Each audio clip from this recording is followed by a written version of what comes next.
The Book of Enoch names what Noah really was at birth and why his own father fled.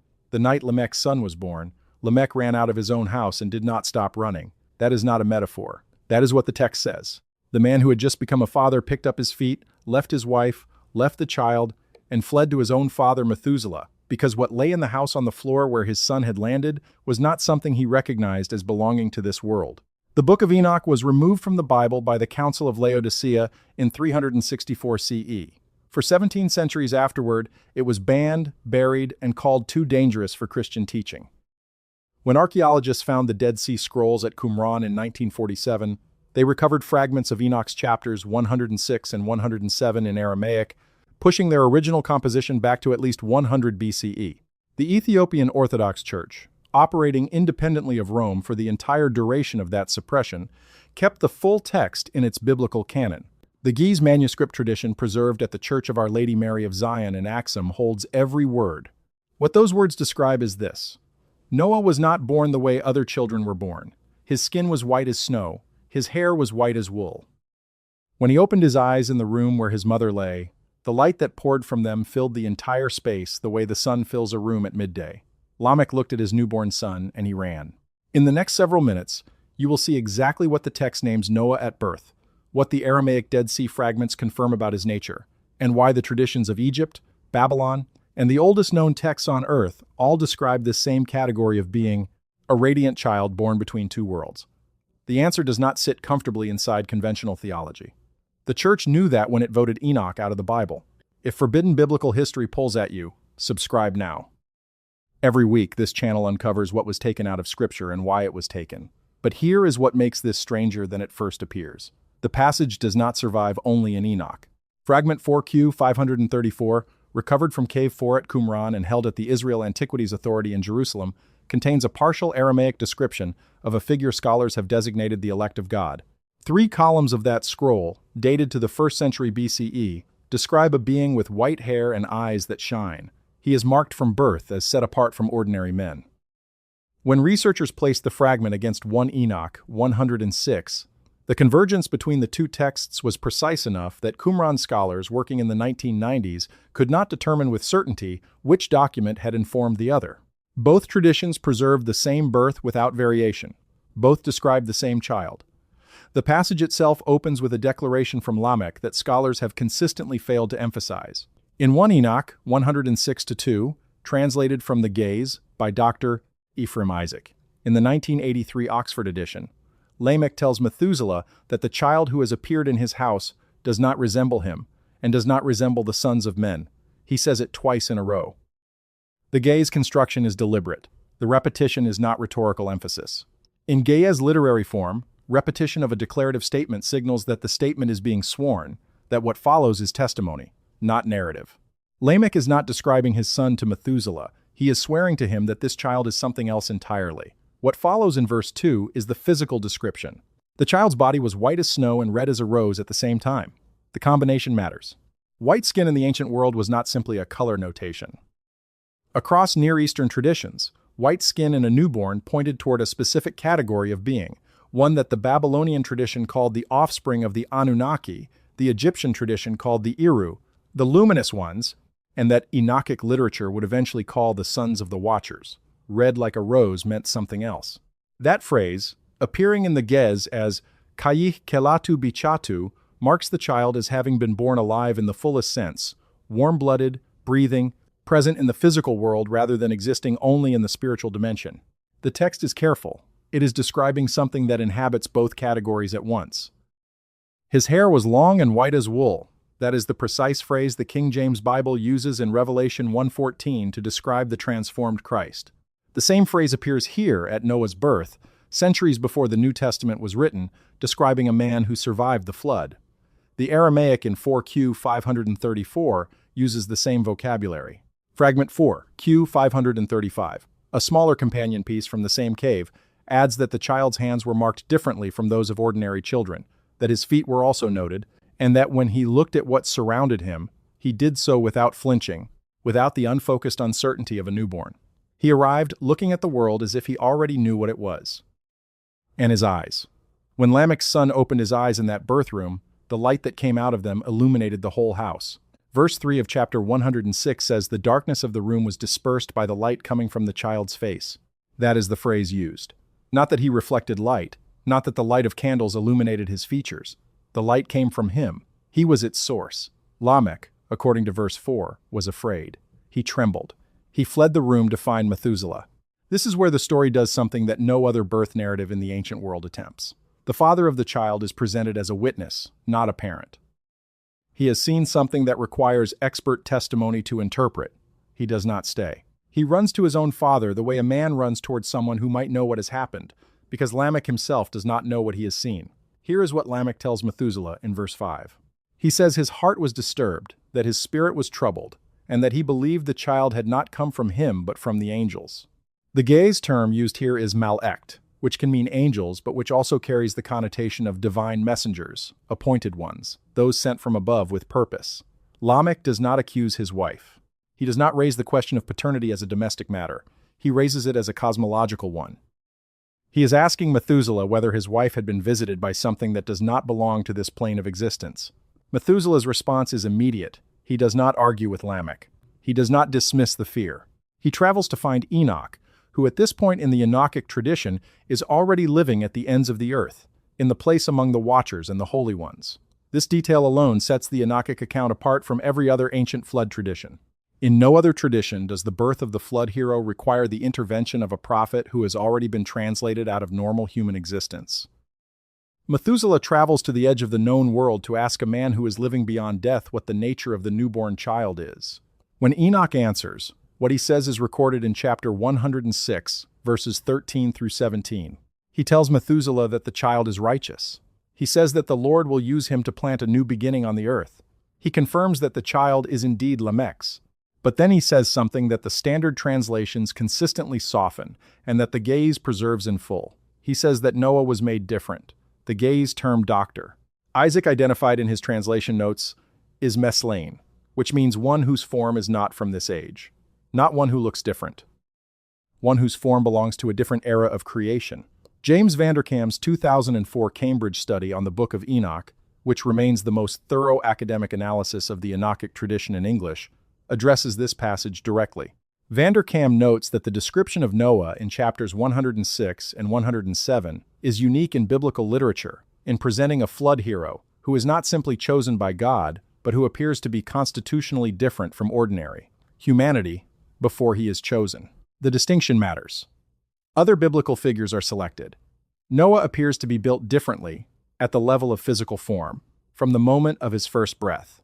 What Enoch is telling Methuselah is this. The reason Noah looked the way he did was not accidental. The form was intentional. Something in the preparation for what was coming required a person of a specific constitution, one whose body carried properties that ordinary flesh does not carry. The Meslain, the one whose form is not from this age, had been sent ahead of what was coming. Enoch does not frame this as miraculous. He frames it as arranged. The arrival of Noah into the world was not a surprise to the architecture of creation. It was a scheduled delivery. Now consider what Egypt was preserving in parallel. The pyramid texts, the oldest religious corpus on earth, inscribed on the walls of royal burial chambers beginning around 2400 BCE, contain repeated references to beings they call the Iru, the luminous ones. These are not gods in the conventional sense. They are figures who exist between the divine plane and the human one, whose skin carries light rather than reflecting it, whose eyes are described in terms that match what Enoch records about Noah as sources of illumination rather than as receptors. Utterance 217 of the Pyramid Texts, which E.A. Wallace Budge, translated in his 1898 edition, uses the phrase Ket en Iru, the body of the luminous ones, to describe a state that the pharaoh is supposed to achieve after death, a transformation of physical substance into something that generates its own light. What the Egyptian tradition calls the Iru is the state. What the Enochic tradition calls Meslain is the being who already occupies that state at birth. Noah was not someone who would achieve luminosity through transformation. He arrived in it. The pyramid text tradition describes the end state of a particular journey. Enoch describes someone who was born already at that destination. The Edfu building texts, inscribed on the walls of the Ptolemaic temple at Edfu and compiled from much older sources, describe a creation event in which a group of beings called the Shebtu, the seven sages, arrived to establish the first sacred territory after a primordial flood. These beings are described in terms that overlap directly with the Enochic account of Noah. Their skin is radiant. Their eyes produce light. They carry within themselves a pattern of what the world should look like, a blueprint of creation that they have been sent to preserve through the catastrophe. They appear before the flood. They survive it. They carry the form of what comes after. Dr. Raymond's 1969 study at the University of Manchester on the Edfu texts argued that these 7 figures represent a tradition far older than the temple where they are recorded, a memory of a founding event preserved in temple architecture because it could not safely be committed to portable texts. The Shebtu do not age in the texts. They do not die in the way ordinary beings die. They complete their function and then pass out of the narrative without explanation, in the way that entities complete a temporary assignment and return to where they came from. Now consider the Babylonian tradition. The flood hero in the Akkadian version of the flood narrative is Utnapishtim. In the standard reading of the Epic of Gilgamesh, Utnapishtim is presented as an ordinary man who received divine instruction and survived through obedience. But the Atrahasis epic, an older Babylonian account that predates the Gilgamesh version by several centuries, contains a detail that the Gilgamesh text omits entirely. In the Atrahasis, the flood hero is distinguished before the flood event by a quality the Akkadian calls namurtu, which translates roughly as the quality of radiance, the property of shining from within. The Akkadian nanasu, meaning to move with divine momentum, appears in the same passages to describe the flood hero's physical movement through space as something slightly different from ordinary human locomotion, as if the ground responds to him differently than it responds to other men. The fragment designated Atrahasis III from the British Museum collection, which W. G. Lambert and A. R. Millard published in their 1969 critical edition, contains the specific passage where the flood hero's nature is described most directly. Lambert and Millard's translation renders it as, "The gods looked upon him, and the quality they saw in him was not of this generation." The phrase "not of this generation" is a direct translation of an Akkadian compound that their footnotes acknowledge is unusual in the corpus. It appears only once in the Atrahasis, in the context of describing the flood hero, and does not appear anywhere else in the known Babylonian textual tradition. The Sumerian version is older still. In the Sumerian king list and the Eridu Genesis, the flood hero is called Zayusudra, which translates as life of long days. But there is a fragment from the Sumerian corpus, published by Thorkild Jacobson in his 1939 Sumerian text compilation, that describes Zayusudra in physical terms that parallel what Enoch records about Noah. The Sumerian text uses the compound Dingir Namzu, which Jacobson translates with visible hesitation in his footnotes as one whose nature is known to the gods. The hesitation appears because the compound implies a being whose constitution had already been noted in divine record before his birth, someone whose arrival was anticipated rather than accidental. What you are looking at across 3 separate textual traditions, spanning at least 3,000 years, is a convergence on a single figure: the flood survivor, who was not ordinary, the man who was built differently, the child who caused his own father to flee the room because looking at him required a framework Lamech did not possess. Egypt called beings of this type Iru. Babylon called it Namurtu. Sumer called it Dingir Namzu. Enoch called it Meslin. 4 traditions, 4 languages, 4 different geographies, 1 description. The Church removed chapters 106 and 107 from the canon, not because they were theologically thin, but because they were theologically specific in ways that created problems. A flood hero who is merely chosen by God can be incorporated into a theology of grace and election. A flood hero whose body is constitutionally different from ordinary humanity before the choosing raises a different set of questions entirely. It asks whether the continuity of humanity after the flood was the same as the continuity before it. It asks whether Noah's descendants, which the tradition understood to include all of post-flood humanity, inherited something from a man whose form Enoch explicitly described as belonging to a different age of creation. Jerome, compiling the Latin Vulgate around 400 CE, dismissed the Noah birth narrative in Enoch as an embellishment of popular fancy without engaging with what the text actually said. Augustine, writing in the City of God around 410 CE, argued that the physical descriptions in Enoch's later chapters were allegories for spiritual states rather than physical facts. Augustine did not explain why a text describing an interior spiritual state would specify the color of an infant's hair with enough precision to distinguish between the whiteness of snow and the whiteness of wool. Neither man engaged with the gaze term Meslin. Neither could read Ge'ez. What they inherited from the Greek and Latin textual tradition had already softened the original language before they encountered it. The Council of Laodicea, in 364 CE, in Canon 60, explicitly prohibited texts that describe the physical characteristics of figures connected to divine events. The Council's concern, recorded in its deliberations, was that texts which describe such characteristics in physical terms invite readers to locate the divine in material properties, in the color of skin, in the brightness of eyes, rather than in purely spiritual categories. This is a sophisticated theological objection. It is also an objection that only becomes necessary if the council was concerned that the physical descriptions might be accurate, that someone might go looking for whatever Noah was built to be. What the Dead Sea Scrolls confirmed in 1947 is that the Noah birth narrative was not a late invention added to the Enochic tradition by later editors.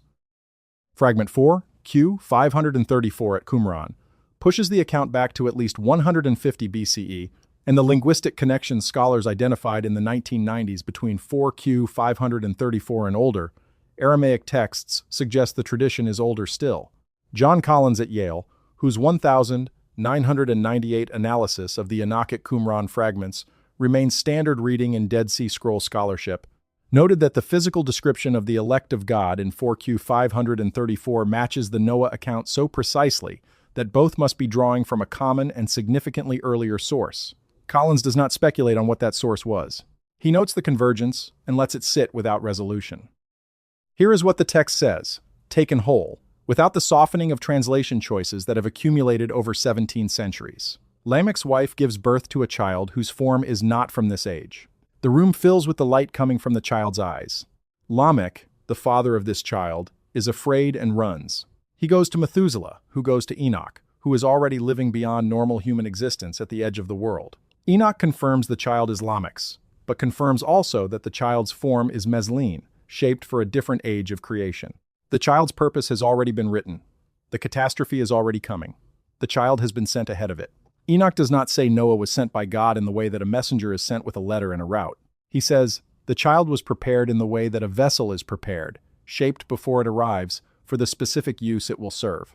The word the Ge'ez uses in verse 15 of chapter 106 in Dr. Isaac's translation notes is tesebe, which means shaped for a purpose before the purpose was announced, not selected from among available options, preformed before the options existed. That is the word the church found unmanageable. Because a God who preforms a vessel, at the constitutional level, who sends a being whose body belongs to a different age of creation into the present age to survive what the present age cannot survive on its own, is not operating within the framework of providence that the councils of the 4th and 5th centuries were working to establish. That framework required an ordinary man receiving extraordinary grace. Not a being of another age walking through ordinary time, opening his eyes and filling the room with light, making his father run. The name Noah itself carries a layer of the record that standard translations pass over. In Hebrew, Noah means rest or comfort, but the Ge'ez tradition preserves an older layer of meaning attached to the name in its commentary passages. The term Alatala, which appears in the Ethiopian textual tradition in commentary attached to the flood narrative, means the one who holds steady across time. It is used elsewhere in Ge'ez scripture only in passages describing divine patience, the quality of persisting without change across long cycles. It is applied to Noah in the commentary tradition as a name beneath the name, the understanding that what Noah was at his birth was not merely a righteous man, but a stability that had been built into creation before the instability arrived. The Babylonian flood hero Utnapishtim is given a different name at the end of the flood in the Gilgamesh epic. The gods rename him after the waters recede. Utnapishtim means he who found life. But the Akkadian name assigned to him in the divine renaming ceremony uses a compound root that Lambert identified in his 1980 study as drawing on the same conceptual field as the Sumerian Dingir Namzu, the one whose nature is known to the gods. The renaming does not create something new. It acknowledges something that was already true before the flood arrived. The flood hero did not become something different through surviving the catastrophe. The catastrophe revealed what he already was. What we have to confront, looking at all 4 traditions together, is a convergence that cultural borrowing alone does not adequately explain. The Enochic tradition is Levantine. The Egyptian Eru tradition is Nilotic. The Babylonian Nimertu tradition is Mesopotamian. The Sumerian Dingir Namzu framework is older than all of them. These are not civilizations in sustained literary contact during the periods when these traditions took their foundational shape. What they share is not a borrowed story. What they share is a memory.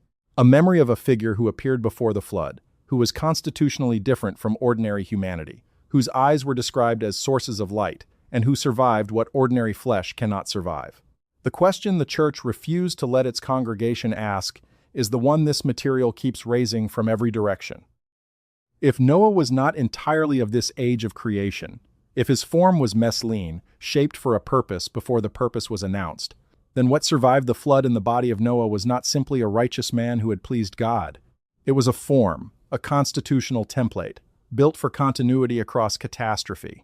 And if that form was built into creation before the flood, then the architect who designed the flood also built the vessel that would carry life across it. The catastrophe and the survival were not separate events in a sequence. They were components of a single design. Enoch tells Methuselah in verse 17 of chapter 106 that the child's name should be called Noah, and that through him great works will be done on the earth, that he will please God and be righteous forever. The word forever in the Ge'ez is meshagert, which means across all ages, across all the cycles of time that turn through creation, not just through this flood, across all of it. Enoch is not describing a righteous man who survived a catastrophe and was remembered for it. He is describing a form that was made to persist, something that was placed here before the flood and built to survive whatever comes after. That is what Lamech saw when his son opened his eyes and the room filled with light. That is what made him run, not fear of the unknown in the usual sense. Something closer to the fear that comes from recognition, from seeing something that should not be where you are standing, in your house, in your life, looking at you from the face of a child you thought was yours. He looked at his son and saw something that did not belong to the age he had been born into. He saw for a moment what this world had been built to carry forward, and he ran. The Ge'ez manuscripts are at Axum, inside a church that has not permitted outside research access since 1974. Fragments 4Q 534 and 4Q 535 are at the Israel Antiquities Authority in Jerusalem, catalogued and studied. The Atrahasis tablets are at the British Museum in London. The pyramid texts are on the walls of chambers sealed beneath Egyptian sand for 4,000 years. And in the Ge'ez manuscript tradition of the Ethiopian Orthodox Church, in chapters 106 and 107 of a book the Christian world voted out of its Bible 17 centuries ago, a man named Enoch tells a man named Methuselah what the glowing child on the floor of Lamech's house actually was. The child's eyes were open. The room was full of light. The name was Noah. And his form, as Enoch said, was not from this age of creation. It never was.